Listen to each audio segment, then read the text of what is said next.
സൗമ്യ വധക്കേസും ജിഷ കേസും ഒക്കെ നമ്മുടെ മനസ്സിലേക്ക് വരുമ്പോൾ കൊടും കുറ്റവാളികളായ ഗോവിന്ദചാമിക്കും അമീറുൽ ഇസ്ലാമിനുമൊപ്പം ഓർമ്മ വരുന്നത് അഡ്വക്കേറ്റ് ആളൂരിന്റെ മുഖമാണ്.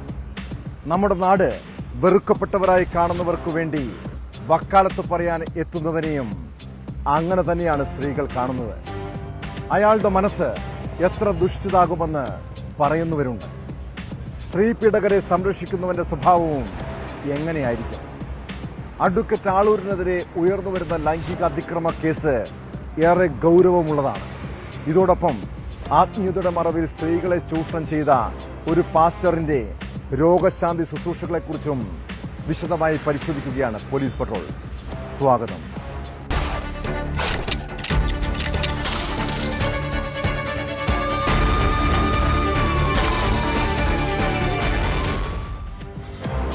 സ്ത്രീകൾക്ക് നേരെയുള്ള അതിക്രമ കേസുകളിൽ പ്രതികൾക്ക് വേണ്ടി ഹാജരായി ശ്രദ്ധേയനായ അഭിഭാഷകനാണ് BA ആളൂർ. ഗോവിന്ദചാമിയെ പോലെയുള്ള കൊടും കുറ്റവാളികളെ രക്ഷിക്കാനിറങ്ങിയ ആളൂർ ഒടുവിലൊരു ലൈംഗിക അതിക്രമ കേസിൽ തന്നെ പെട്ടു. നിയമസഹായം തേടിയെത്തിയ യുവതിയെ ഓഫീസിൽ വെച്ച് അപമാനിച്ചുവെന്ന പരാതിയിൽ എറണാകുളം സെൻട്രൽ പോലീസ് കേസെടുത്തിട്ടുമുണ്ട്. പിന്നാലെ മുൻകൂർ ജാമ്യാപേക്ഷയുമായി ഹൈക്കോടതിയെ സമീപിച്ച ആളൂരിന്റെ അറസ്റ്റ് തിങ്കളാഴ്ച വരെയും തടഞ്ഞു. ആരോപണം അടിസ്ഥാനരഹിതമെന്നാണ് അഡ്വക്കേറ്റ് ആളൂരിന്റെ വിശദീകരണം.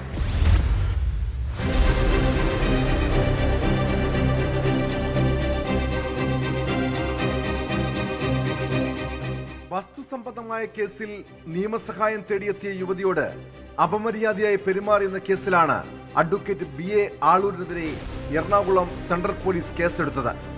എറണാകുളം സ്വദേശിയായ യുവതിയുടെ പരാതിയിൽ സ്ത്രീത്വത്തെ അപമാനിച്ചതിനാണ് കേസ്. നിയമസഹായം തേടിയെത്തിയ യുവതിയെ ഓഫീസിൽ വെച്ച് അപമാനിച്ചുവെന്നാണ് പരാതി. ഒരു കേസിന്റെ ആവശ്യത്തിന് ആളൂരിന്റെ ഓഫീസിൽ പോയപ്പോഴായിരുന്നു സംഭവം. സ്ഥലം സംബന്ധമായ കേസാണിത്. അതിന് ആളൂർ 7 ലക്ഷം രൂപയാണ് നേരത്തെ ആവശ്യപ്പെട്ടിരുന്നതെന്ന് യുവതി പറഞ്ഞു. 5 ലക്ഷം രൂപ നേരത്തെ കൊടുത്തു.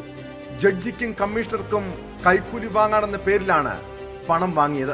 കഴിഞ്ഞ ദിവസം വീണ്ടും 2 ലക്ഷം രൂപ ചോദിച്ചു. പണമില്ല എന്ന് പറഞ്ഞപ്പോൾ എന്നാൽ ഫീസ് വേണ്ട, ചില കാര്യങ്ങളിൽ കോംപ്രമൈസ് ചെയ്താൽ മതിയെന്ന് പറഞ്ഞു. ഒട്ടുമിക്ക ക്ലയൻസും ഇതേപോലെ കോംപ്രമൈസ് ചെയ്യാറുണ്ടെന്ന് പറഞ്ഞ് തോളിൽ പിടിച്ചുവെന്ന് യുവതിയുടെ പരാതിയിൽ പറയുന്നു. ഫീസ് സംബന്ധമായിട്ടുള്ള യാതൊരുവിധ തർക്കങ്ങളും അദ്ദേഹമായിട്ട് എനിക്ക് ഉണ്ടായിട്ടില്ല. ഫീസ് കാര്യങ്ങളെല്ലാം ആദ്യമേ തന്നെ ഞാൻ സെറ്റിൽ ചെയ്തിരുന്നതാണ്. അന്നേ ദിവസം നമ്മൾ ഫീസ് സംബന്ധമായിട്ടുള്ള യാതൊരു വിധത്തിലുള്ള തർക്കവും കാര്യങ്ങളും ഉണ്ടായിട്ടില്ല. അധികമായിട്ടുള്ള പണം അദ്ദേഹം ആവശ്യപ്പെട്ട സമയത്ത് ഞാനിപ്പം എനിക്ക് നൽകാൻ കഴിയില്ല എന്ന് പറഞ്ഞ സമയത്ത് അദ്ദേഹം എന്നോട് പറഞ്ഞിരുന്നതെന്ന് പറഞ്ഞു കഴിഞ്ഞാൽ, നിങ്ങൾ ഫീസൊന്നും ഇല്ലാതെ തന്നെ നിങ്ങളുടെ എല്ലാ കേസും ഞാൻ വാദിച്ചു തരാം, ഞാൻ മറ്റു ക്ലയൻസിനും അതുപോലെ ചെയ്തു കൊടുക്കാറുണ്ട്, എന്നോടൊന്ന് അഡ്ജസ്റ്റ് ചെയ്താൽ മതി. വസ്ത്രത്തിനകത്തുകൂടി കൈയിട്ടപ്പോൾ ആളൂരിനെതിരെ താൻ പ്രതികരിച്ചുവെന്ന് യുവതി പറയുന്നു. പിന്നീട് അവിടെ നിന്നിറങ്ങി സെൻട്രൽ പോലീസിൽ പരാതി നൽകുകയായിരുന്നു. യുവതി ബാർ കൗൺസിലിലും പരാതി നൽകിയിട്ടുണ്ട്. അതേസമയം ആരോപണം അടിസ്ഥാനരഹിതമെന്നാണ് ആളൂരിന്റെ വിശദീകരണം. അതിനിടെ മുൻകൂർ ജാമ്യാപേക്ഷയുമായി ഹൈക്കോടതിയെ സമീപിച്ച ആളൂരിന്റെ അറസ്റ്റ് തിങ്കളാഴ്ച വരെയും തടഞ്ഞിട്ടുണ്ട്. മുൻകൂർ ജാമ്യാപേക്ഷ തിങ്കളാഴ്ച പരിഗണിക്കാൻ ഹൈക്കോടതി മാറ്റിയിരിക്കുകയാണ്.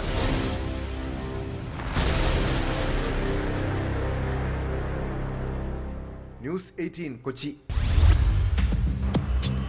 വിശ്വാസത്തിന്റെ പേരിൽ ഇരകളാകപ്പെടുന്നവരിൽ കൂടുതലും സ്ത്രീകളാണ്. രോഗശാന്തിയെക്കുറിച്ചും സാമ്പത്തിക അഭിവൃദ്ധിയെക്കുറിച്ചും കേട്ടാൽ പിന്നെ പറയേണ്ടതില്ല. ഇങ്ങനെ രോഗശാന്തി ശുശ്രൂഷ നൽകാമെന്ന് പറഞ്ഞ് യുവതിയെ പീഡിപ്പിച്ച ഒരു പാസ്റ്ററിനെ കുറിച്ചുള്ള വാർത്തയാണിത്.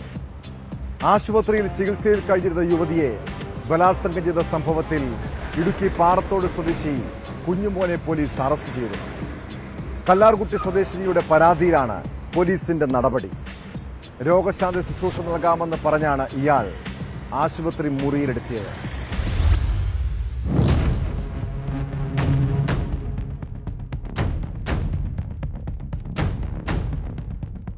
പാസ്റ്റർ കുഞ്ഞുമോൻ എന്നറിയപ്പെടുന്ന ഇടുക്കി പാറത്തോട് മാങ്കുഴിയിൽ കുഞ്ഞുമോനാണ് അറസ്റ്റിലായത്.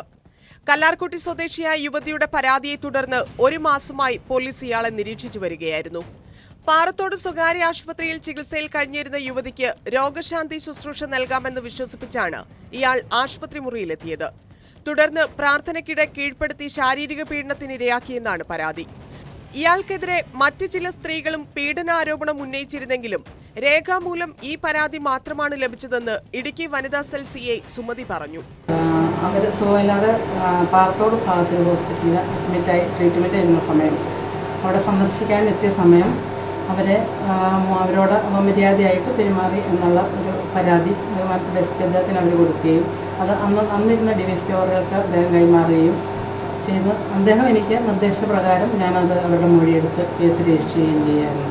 ആത്മീയ പ്രവർത്തനത്തിന്റെ മറവിൽ ഇയാൾ വിവിധയിടങ്ങളിൽ സ്ത്രീകളെ ദുരുപയോഗം ചെയ്തതായും പരാതികൾ ഉയരുന്നുണ്ട്. ഇത് സംബന്ധിച്ച് പോലീസ് അന്വേഷണം ഊർജിതമാക്കി. ഇടുക്കി SP TK വിഷ്ണു പ്രദീപിന്റെ നിർദ്ദേശപ്രകാരമാണ് നടപടി. കോടതിയിൽ ഹാജരാക്കിയ പ്രതിയെ റിമാൻഡ് ചെയ്തു.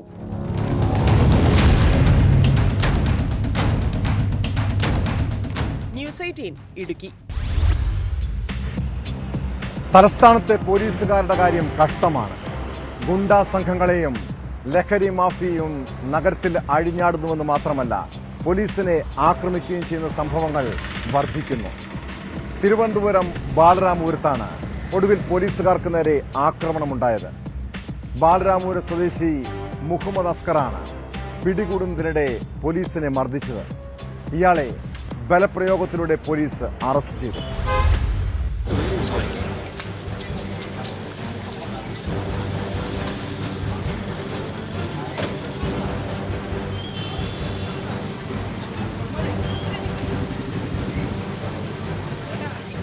പട്രോളിംഗിനിടെ നമ്പർ പ്ലേറ്റില്ലാത്ത ബൈക്ക് പിടികൂടിയതാണ് സംഘർഷത്തിനിടയാക്കിയത്.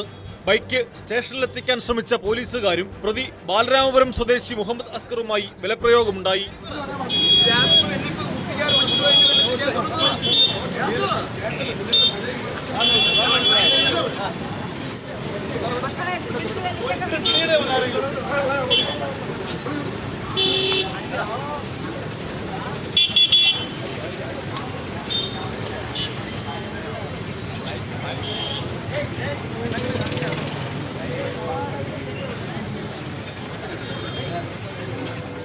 ഇതിനിടെ grade SI Sajilal, civil police officer Santhosh Kumar എന്നിവർക്കാണ് മർദ്ദനമേറ്റത്.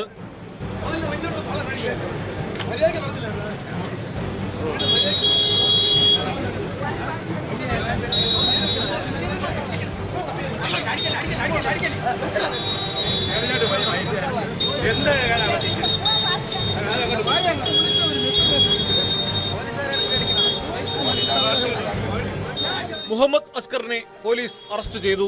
ഇയാൾ മുമ്പ് കേസുകൾ പ്രതിയാണോ എന്ന് പോലീസ് അന്വേഷിച്ചു വരുന്നു.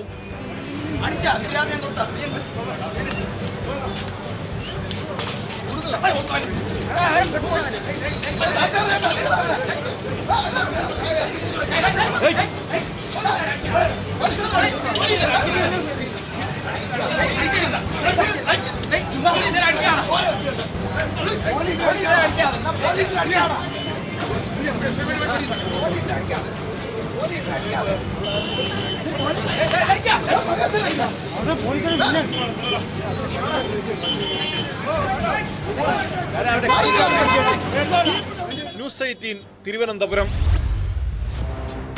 യാതൊരു മനസാക്ഷിയുമില്ലാത്ത ചില ബാങ്ക് ഉദ്യോഗസ്ഥരെ കണ്ടിട്ടുണ്ട്.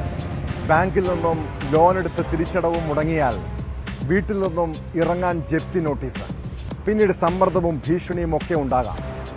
തൃശൂർ കാഞ്ഞാണി സ്വദേശി വിഷ്ണു എന്ന യുവാവ് ജപ്തി ഭീഷണിയുടെ മറ്റൊരു ഇരയാണ്.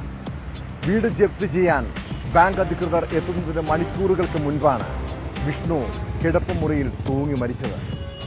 ബാങ്കിൽ നിന്നും ഏതാനും വർഷം മുൻപെടുത്ത 8 ലക്ഷം രൂപയുടെ വായ്പയും തിരിച്ചടവും മുടങ്ങി വിഷ്ണു കടക്കെണിയിലായിരുന്നു.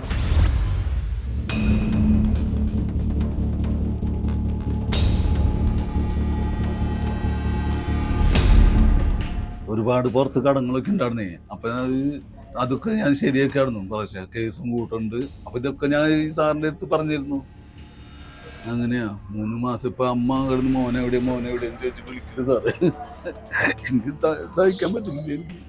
സ്റ്റേറ്റ് ബാങ്കിൽ നിന്നും 12 വർഷം മുമ്പായിരുന്നു വിഷ്ണുവിന്റെ കുടുംബം വീട് വയ്ക്കാനായി 8 ലക്ഷം രൂപ വായ്പ എടുത്തത്.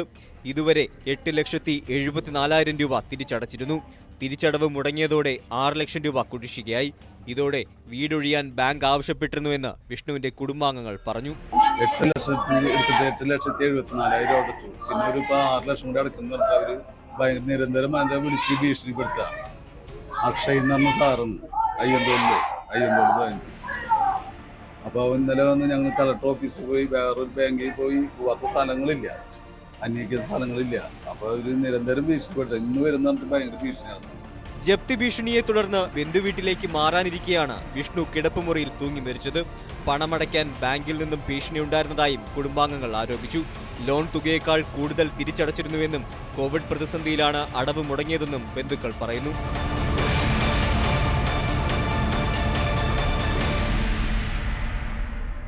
ന്യൂസ് 18 തൃശൂർ.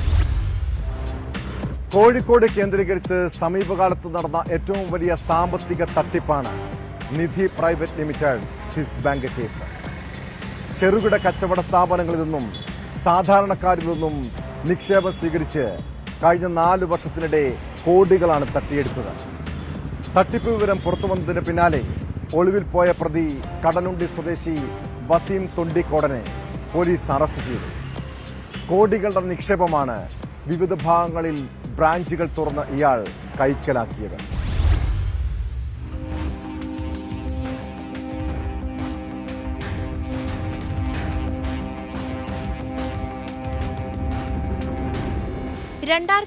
ൽ വസീം ആരംഭിച്ച കമ്പനിയുടെ ഹെഡ് ഓഫീസ് കോഴിക്കോട് നടക്കാവിലാണ്. കോട്ടയ്ക്കൽ, കോഴിക്കോട്, പാളയം, താമരശ്ശേരി, പേരാമ്പ്ര, ചേളാരി എന്നിവിടങ്ങളിലും ബ്രാഞ്ചുകൾ പ്രവർത്തിക്കുന്നുണ്ട്. കമ്മീഷൻ വ്യവസ്ഥയിൽ ഏജന്റുമാരെ നിയമിച്ച നിക്ഷേപകർക്ക് 9 മുതൽ 13% വരെ പലിശ വാഗ്ദാനം ചെയ്താണ് പണം സ്വീകരിച്ചിരിക്കുന്നത്. ചെറുകിട കച്ചവട സ്ഥാപനങ്ങളിൽ നിന്നും ആളുകളിൽ നിന്നും ദിവസേന പിരിവ് നടത്തിയും സ്ഥിര നിക്ഷേപമായും പണം കൈക്കലാക്കിയിട്ടുണ്ട്.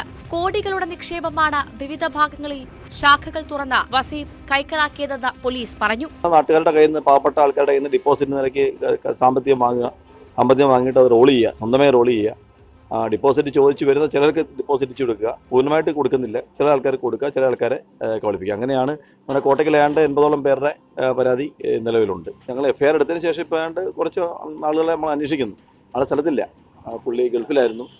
ഇപ്പോൾ നാട്ടിലെത്തി കുറച്ച് ദിവസമായിട്ട് പോലീസിന് പിടിതരാതെ ഒളിവിലായിട്ട് കഴിയുകയായിരുന്നു. 80ഓളം ജീവനക്കാരുള്ള സ്ഥാപനത്തിന്റെ കോട്ടയ്ക്കൽ ബ്രാഞ്ചിൽ മാത്രം 2 കോടിയുടെ തട്ടിപ്പാണ് നടന്നത്. പണം തിരിച്ചു കിട്ടാതായതോടെ പരാതിയുമായി നിക്ഷേപകർ രംഗത്തെത്തുകയായിരുന്നു. പ്രതിയുടെ പേരിൽ നടക്കാവ് പോലീസ് സ്റ്റേഷനിൽ മാത്രം 10 കേസുകൾ നിലവിലുണ്ട്. ഒളിവിലായിരുന്ന വസീമിനെ കുറിച്ച് മലപ്പുറം ജില്ലാ പോലീസ് മേധാവിക്ക് കിട്ടിയ രഹസ്യ വിവരമാണ് അറസ്റ്റിലേക്ക് നയിച്ചത്. കോട്ടയ്ക്കൽ പോലീസ് ഇൻസ്പെക്ടർ അശ്വത് കാരാൺമയിലും സംഘവുമാണ് പ്രതിയെ അറസ്റ്റ് ചെയ്തത്. കേസിൽ 6 പ്രതികളുണ്ടെന്ന് പോലീസ് പറഞ്ഞു. മലപ്പുറം കോടതിയിൽ ഹാജരാക്കിയ പ്രതിയെ റിമാൻഡ് ചെയ്തു.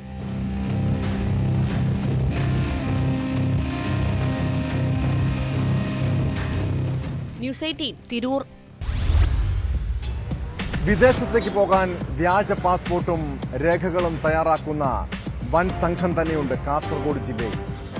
കാസർഗോഡ് 3 അംഗ സംഘത്തെ പിടികൂടിയപ്പോഴാണ് ഞെട്ടിക്കുന്ന വിവരം പുറത്തുവന്നത്.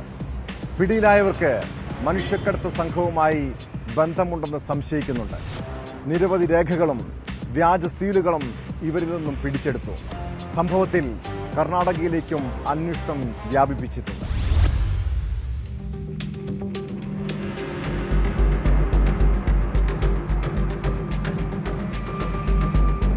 വ്യാജ പാസ്പോർട്ടും രേഖകളും നിർമ്മിക്കുന്ന 3 അംഗ സംഘമാണ് ബന്തെടുക്ക കണ്ണാടിത്തോടിന് സമീപം വാഹന പരിശോധനയ്ക്കിടെ പിടിയിലായത്. തൃക്കരിപ്പൂർ ഉടുമ്പന്തല സ്വദേശികളായ MA അഹമ്മദ് അബ്രാർ, MA സാബിദ്, പടന്നക്കാട് കരുവളത്തെ മുഹമ്മദ് സഫ്വാൻ എന്നിവരെയാണ് ബേഡകം പോലീസ് പിടികൂടിയത്. ഇവരിൽ നിന്ന് വ്യാജ പാസ്പോർട്ടുകളും 37 വ്യാജ സീലുകളും ലാപ്ടോപ്പും നിരവധി രേഖകളും പിടിച്ചെടുത്തു. ബംഗളൂരുവിലെ സൂപ്പർ സ്പെഷ്യാലിറ്റി സെന്ററിന്റെ ലെറ്റർ ഹെഡിലുള്ള എംപ്ലോയ്മെന്റ് കൺഫർമേഷൻ ലെറ്ററും MES കോളേജിന്റെ ലെറ്റർ ഹെഡിലുള്ള 2 NOCകളും പിടിച്ചെടുത്തവയിൽ ഉൾപ്പെടും. സംഘം സഞ്ചരിച്ച കാറും കസ്റ്റഡിയിലെടുത്തിട്ടുണ്ട്.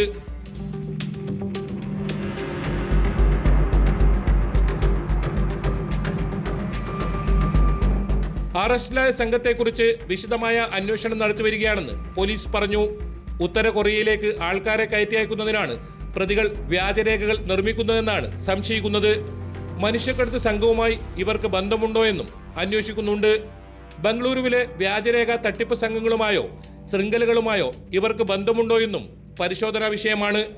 കൂടുതൽ അന്വേഷണത്തിനായി പ്രതികളെ കസ്റ്റഡിയിൽ വിട്ടുകിട്ടുന്നതിന് പോലീസ് കോടതിയിൽ അപേക്ഷ സമർപ്പിച്ചിട്ടുണ്ട്.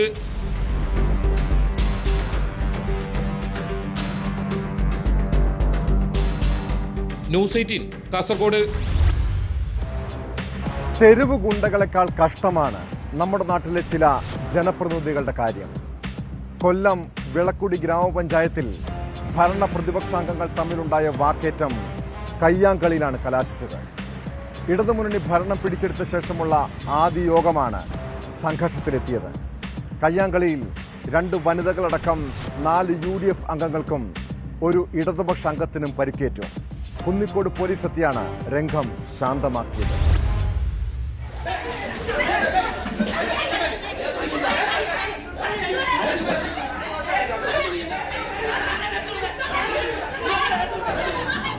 മുന്നണി ധാരണ പ്രകാരം പ്രസിഡന്റ് തെരഞ്ഞെടുപ്പ് നടന്നപ്പോൾ 2 കോൺഗ്രസ് അംഗങ്ങൾ ഇടതുപക്ഷത്തിന് അനുകൂലമായി വോട്ട് ചെയ്തിരുന്നു.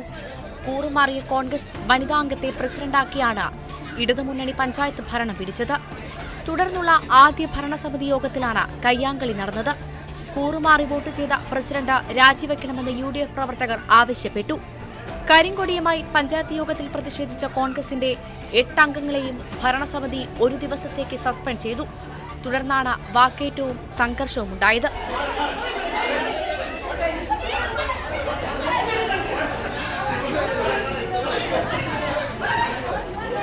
കുന്നിക്കോട് പോലീസ് എത്തിയതോടെയാണ് സംഘർഷത്തിന് അയവ് വന്നത്. കയ്യാങ്കളിയിൽ 2 വനിതകളടക്കം 4 UDF അംഗങ്ങൾക്കും ഒരു LDF അംഗത്തിനും പരിക്കേറ്റു. സംഘർഷത്തിനിടെ അംഗങ്ങൾ പരസ്പരം വസ്ത്രങ്ങൾ വലിച്ചു കീറി. പരിക്കേറ്റവർ പുനലൂർ താലൂക്ക് ആശുപത്രിയിൽ ചികിത്സ തേടി.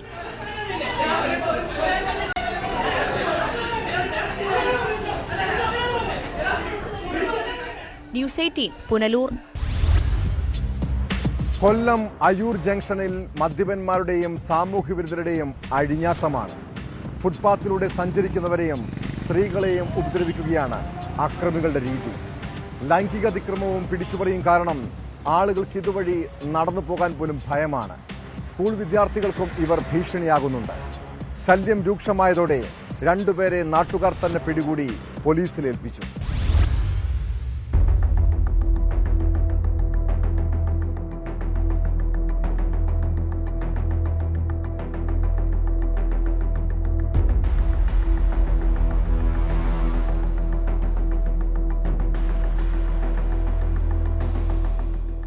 കൊല്ലം ആയൂർ കേന്ദ്രീകരിച്ചാണ് സാമൂഹ്യ വിരുദ്ധന്മാർ അഴിഞ്ഞാടുന്നത്. ഫുട്പാത്തിലൂടെ നടന്നു പോകുന്ന സ്ത്രീകളെയും കുട്ടികളെയും ആക്രമിക്കുവാനും ഇവർ മടിക്കാറില്ല. ലഹരിക്കടിമകളായ ഇവർ ഫുട്പാത്തിൽ നിരന്നു നിൽക്കും. ആളുകളോട് പണം ആവശ്യപ്പെടുകയും കൊടുത്തില്ലെങ്കിൽ ആക്രമിക്കുകയും ചെയ്യും.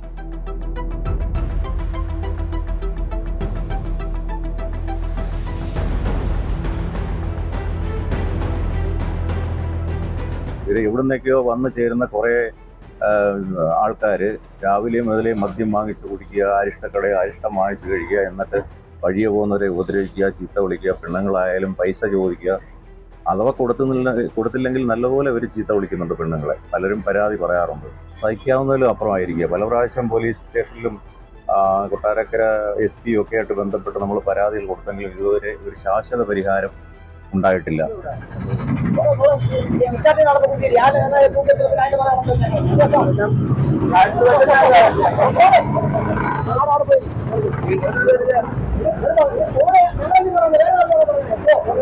ടൗണിൽ ചെരുപ്പ് നന്നാക്കുന്ന സുരേഷ് കാൽനട യാത്രക്കാരെയും പൊതുജനങ്ങളെയും കത്തിക്കാട്ടി ഭീഷണിപ്പെടുത്തി ഭീകരാന്തരീക്ഷം സൃഷ്ടിച്ചപ്പോൾ നാട്ടുകാർ പിടികൂടി പോലീസിലേൽപ്പിച്ചു. ഫുട്പാത്തിലൂടെ നടന്നുപോയ 32കാരിയെ കടന്നുപിടിച്ച സംഭവത്തിൽ അമ്പലക്കുന്ന് സ്വദേശി മഹേഷിനെയും പോലീസ് അറസ്റ്റ് ചെയ്തു. നഗരമധ്യത്തിലുള്ള അക്രമികളുടെ അഴിഞ്ഞാട്ടം വ്യാപാരികളെയും ദുരിതത്തിലാക്കിയിരിക്കുകയാണ്. ഒരുപാട് തവണ അവരെടുത്ത് പറഞ്ഞിട്ടുണ്ട്, കുറെ വെള്ളം ഒഴിച്ചു നോക്കിയിട്ടുണ്ട്. പിന്നെ നമ്മൾ അവിടുന്ന് എണീച്ച് പോവാൻ പറഞ്ഞിട്ടുണ്ട്. നമ്മളെ കടയിൽ പെമ്പിള്ളരും സ്ത്രീകളും ഒക്കെയാണ് കൂടുതലും വരുന്നത്. ഞാൻ ഒരു ഫോട്ടോസ്റ്റാറ്റും DTP ആണ് നടത്തുന്നത് അവിടെ വരുന്നതൊക്കെ. പക്ഷെ അവിടെ പോലും പിള്ളേർക്ക് കയറാനോ ഒന്നും പറ്റാത്ത രീതിയിൽ ഇവർ കടയിൽ അടഞ്ഞിരിക്കുകയാണ് ചെയ്യുന്നത്. പിന്നെ ഇവിടെയുള്ള ആളുകൾ മാത്രമല്ല, കള്ളും മറ്റുള്ള കാര്യങ്ങളും ഉപയോഗിച്ച് ലഹരി വസ്തുക്കൾ ഉപയോഗിച്ച് ഇവർ ബോധമില്ലാതെ മുണ്ട് പോലും ഇല്ലാതെ എന്ന് പറഞ്ഞ രീതിയിലാണ് കിടക്കുന്നത്. അതും കണ്ടുകൊണ്ടാണ് കടകളിൽ ആളുകൾ കയറി വരുന്നത്. രാവിലെയും വൈകുന്നേരവുമാണ് അക്രമികൾ വഴിയോരങ്ങൾ കൈയടക്കുന്നത്. സ്കൂൾ വിദ്യാർത്ഥികൾക്കും ഇവർ ഭീഷണിയാണ്. പോലീസ് ഇടപെടൽ ശക്തമാക്കണമെന്നാണ് നാട്ടുകാരുടെ ആവശ്യം.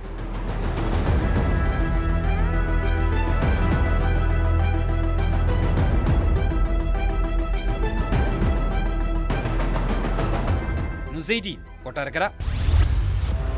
കേരളം കടുത്ത വേനലിലേക്ക് നീങ്ങുമ്പോൾ ഏറ്റവും രൂക്ഷമാകുന്നത് കുടിവെള്ള ക്ഷാമമാണ്. ഒരു തുള്ളി വെള്ളം കിട്ടാൻ പോലും പ്രയാസപ്പെടുന്ന നാട്ടുകാരെ പലയിടങ്ങളിലും കാണാം.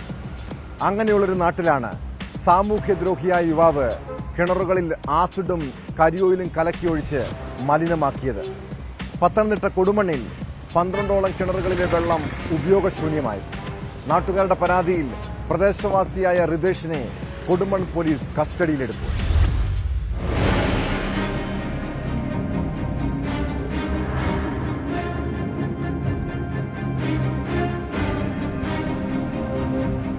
കൊടുമൺ ഐക്കാട് പ്രദേശത്തെ 12ഓളം കിണറുകളിലാണ് പ്രദേശവാസിയായ റിതേഷ് കരിയോയിലും ആസിഡും ഒഴിച്ചത്. രാവിലെ വെള്ളം ഉപയോഗിച്ച വീട്ടുകാർക്ക് അസ്വസ്ഥതയുണ്ടായതിനെ തുടർന്ന് കിണറുകളിൽ പരിശോധന നടത്തിയപ്പോഴാണ് ആസിഡ് ഒഴിച്ചതായി കണ്ടെത്തിയത്. 2 കിണറുകളിൽ കരിയോയിലും ബാക്കി കിണറുകളിൽ ആസിഡുമാണ് കലർത്തിയത്. സംഭവത്തിൽ റിതേഷിനെ പോലീസ് പിടികൂടി. ഇത് ഒത്തിരി ദിവസത്തെ ശല്യമാണ്. പിന്നെ നമ്മുടെ പേരെ വന്ന് ഗ്യാസ് തുറന്നു വിട്ടു. പിന്നെ കുറേ നാളുകൊണ്ട് പ്രശ്നങ്ങളാണ്. പക്ഷെ ഇപ്പോഴേ വെള്ളത്തിനകത്ത് ചെയ്യുന്നത് ഇന്ന കിണറുകളെല്ലാം മലിനമാക്കപ്പെട്ടതോടെ വെള്ളം കിട്ടാത്ത അവസ്ഥയിലാണ് പ്രദേശവാസികൾ. കുടിവെള്ളക്ഷാമം മുമ്പ് തന്നെ ഇവിടെ രൂക്ഷമാണ്. നാട്ടുകാരുടെ പരാതിയുടെ അടിസ്ഥാനത്തിലാണ് പ്രതിയെ പിടികൂടിയത്. ഇയാളെ കോടതിയിൽ ഹാജരാക്കി.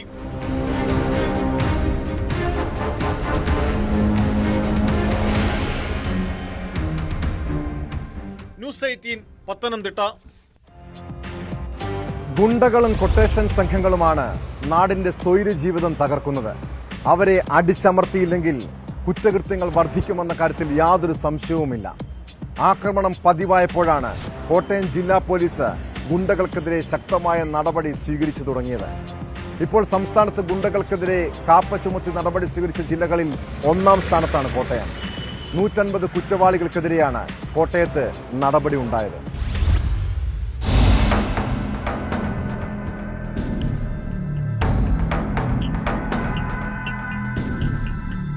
യുവാവിനെ കൊന്ന കോട്ടയം ഈസ്റ്റ് പോലീസ് സ്റ്റേഷന് മുന്നിൽ കൊണ്ടിട്ട സംഭവം കേരളത്തെ ആകെ ഞെട്ടിച്ചതാണ്.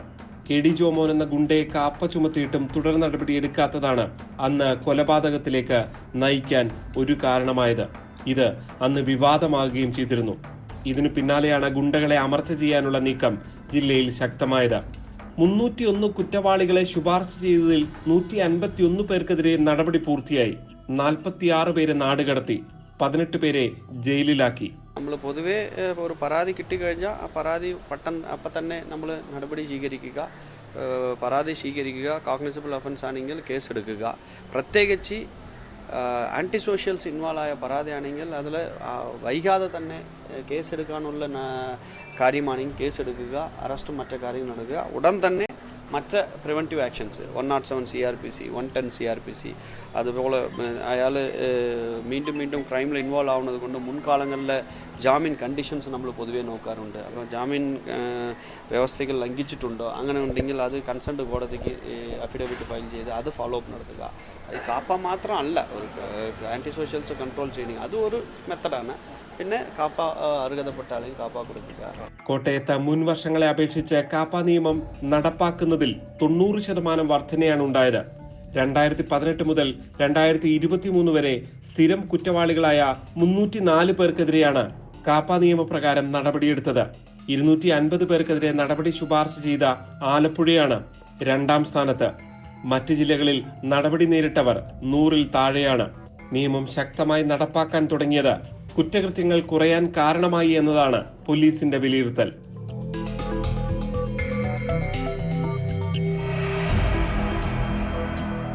G Sreejith, news 18 Kottayam. മലപ്പുറം വെട്ടിച്ചിറയിൽ വ്യാപാര സ്ഥാപനങ്ങളിൽ മോഷണ പരമ്പര. 4 കടകളിലും ഓഫീസുകളിലും മോഷണം നടന്നു. 2 ലക്ഷത്തോളം രൂപയും ഇലക്ട്രോണിക് ഉപകരണങ്ങളും CCTV ക്യാമറയും DVR-ഉം മോഷ്ടിക്കപ്പെട്ടു. അതേസമയം മറ്റൊരു കടയിലെ CCTV ക്യാമറയിൽ മോഷ്ടാവിന്റെ ദൃശ്യം പതിഞ്ഞിട്ടുണ്ട്. ഇത് കേന്ദ്രീകരിച്ചാണ് പോലീസിന്റെ അന്വേഷണം.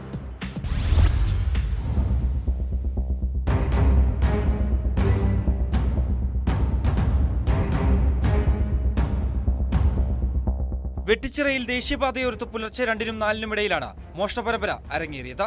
ടൗണിലെ 4 വ്യാപാര സ്ഥാപനങ്ങളിലും അനാഥാലയ, വിദ്യാഭ്യാസ സ്ഥാപനമായ മജ്മുവിന്റെയും ഓഫീസിലും കവർച്ച നടന്നു. ഫർണിച്ചർ ഷോറൂം, പെയിന്റ് കട, ഇലക്ട്രിക്കൽ ഷോപ്പ്, ബേക്കറി എന്നിവിടങ്ങളിലാണ് മോഷ്ടാവ് എത്തിയത്. ഇവിടങ്ങളിൽ നിന്നായി 2 ലക്ഷം രൂപയും ഇലക്ട്രോണിക് ഉപകരണങ്ങളും മോഷ്ടിക്കപ്പെട്ടു.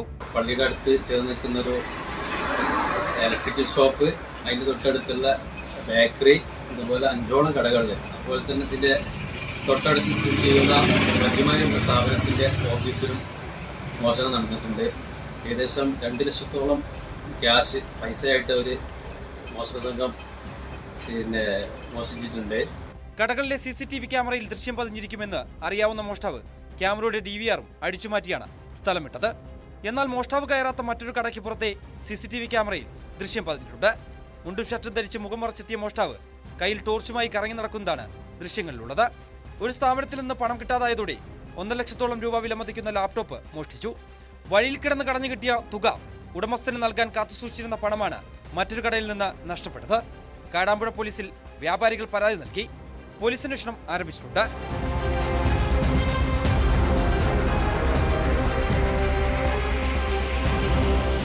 ന്യൂസ് 18 തിരൂർ. കോഴിക്കോട് കൊയിലാണ്ടിയിൽ ക്ഷേത്രങ്ങൾ കേന്ദ്രീകരിച്ച് മോഷണം പതിവാകുന്നു. പൊയിൽക്കാവ് ദുർഗാദേവി ക്ഷേത്രത്തിലാണ് ഒടുവിൽ മോഷണം നടന്നത്. ഭണ്ഡാരം കുത്തിത്തുറന്ന് പണം കവർന്നു. പുലർച്ചെയാണ് മോഷണ വിവരം അറിയുന്നത്. ക്ഷേത്ര നടപ്പന്തലിനകത്തുള്ള ഭണ്ഡാരമാണ് കുത്തിത്തുറന്നത്. മോഷണത്തിന്റെ CCTV ദൃശ്യങ്ങൾ ശേഖരിച്ച് പോലീസ് അന്വേഷണം ആരംഭിച്ചു.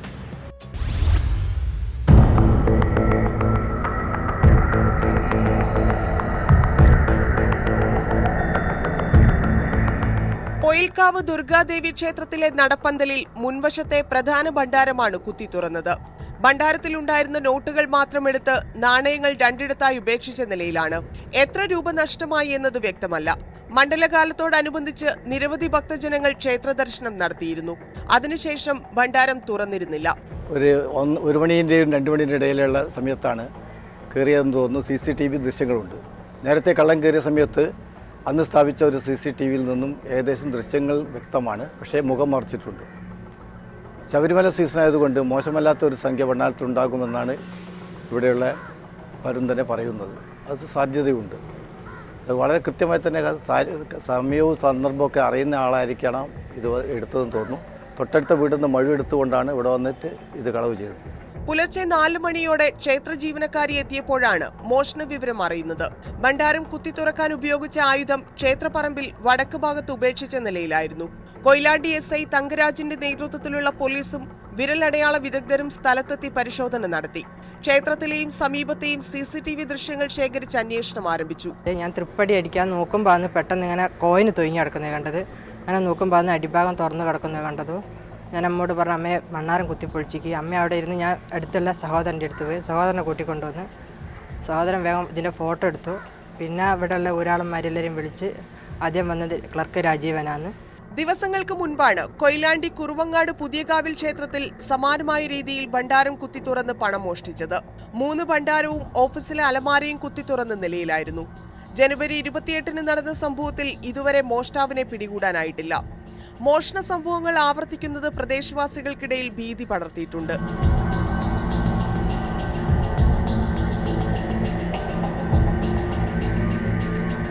ന്യൂസ് 18 വടകര. കുറ്റകൃത്യങ്ങളുടെ മറ്റു ചില വാർത്തകൾ ചുരുക്കത്തിൽ. ഇടുക്കിയിൽ അനധികൃത മദ്യവിൽപ്പന നടത്തിയ യുവാവ് പിടിയിൽ. വണ്ടൻമേട് സ്വദേശി സുനിൽ നാരായണനാണ് എക്സൈസിന്റെ പിടിയിലായത്. തൃശൂർ മാള സാമൂഹികാരോഗ്യ കേന്ദ്രത്തിൽ ആയുധവുമായി എത്തിയയാൾ ഡോക്ടർക്കെതിരെ ആക്രമണം നടത്തി. ബൈജു എന്നയാൾക്കെതിരെ പോലീസ് അന്വേഷണം തുടങ്ങി. തൃശൂർ കരുവന്നൂർ പാലത്തിൽ നിന്ന് പുഴയിലേക്ക് ചാടി വനിതാ ആയുർവേദ ഡോക്ടർ ജീവനൊടുക്കി. ചിറക്കൽ സ്വദേശി ട്രൈസി വർഗീസാണ് മരിച്ചത്. കോഴിക്കോട് നാദാപുരം ഈയങ്കോട് പഴകിയ 5 നാടൻ ബോംബുകൾ കണ്ടെത്തി. സ്വകാര്യ വ്യക്തിയുടെ പറമ്പിലെ കയ്യാല നിർമ്മാണത്തിനിടെയാണ് ബോംബുകൾ കണ്ടെത്തിയത്. മലപ്പുറം കോട്ടക്കലിൽ വിൽപ്പനയ്ക്കായി എത്തിച്ച 14 ഗ്രാം MDMA-യുമായി ഉബൈദ് എന്ന യുവാവ് പിടിയിൽ. തിരൂരിൽ യശ്വന്ത്പൂർ എക്സ്പ്രസിൽ നിന്ന് 20 കിലോയിലേറെ കഞ്ചാവ് പിടികൂടി. പാലക്കാട് റെയിൽവേ സ്റ്റേഷനിൽ 32 കിലോ കഞ്ചാവുമായി കോഴിക്കോട് സ്വദേശി നസറുദ്ദീൻ പിടിയിലായി. ലഹരി മൂത്താൽ സ്ഥലകാല ബോധം നഷ്ടപ്പെടുന്ന യുവാക്കൾ നാട്ടുകാർക്ക് മാത്രമല്ല പോലീസിനും ഭീഷണിയാണ്. കഴിഞ്ഞ ദിവസം ആലുവയിൽ ഇതര സംസ്ഥാനക്കാരൻ കഞ്ചാവ് ലഹരിയിൽ ബഹളം വെക്കുന്നുവെന്നറിഞ്ഞ് സ്ഥലത്തെത്തിയ പോലീസിനെ അയാൾ മർദ്ദിച്ചു. പോലീസ് എത്തുമ്പോൾ അക്രമാസക്തനായി നിൽക്കുകയായിരുന്നു യുവാവ്. ആലുവ സ്റ്റേഷനിലെ സിവിൽ പോലീസ് ഓഫീസർ രാജേഷിനാണ് മർദ്ദനമേറ്റത്. ജാർഖണ്ഡ് സ്വദേശി സുരേഷ് കുമാറിനെ പിന്നീട് ബലപ്രയോഗത്തിലൂടെ കീഴ്പ്പെടുത്തി പോലീസ് അറസ്റ്റ് ചെയ്തു. പോലീസ് സ്റ്റേഷനിലും ആശുപത്രിയിലും പ്രതി അക്രമം അഴിച്ചുവിട്ടു. ഇതുപോലുള്ള അക്രമികളെ പിടികൂടാൻ പോകുമ്പോൾ പോലീസ് ജാഗ്രത പുലർത്തുന്നത് നല്ലതാണ്. ഇതോടെ ഇന്നത്തെ പോലീസ് പട്രോൾ പൂർണ്ണമാകുന്നു. നമസ്കാരം.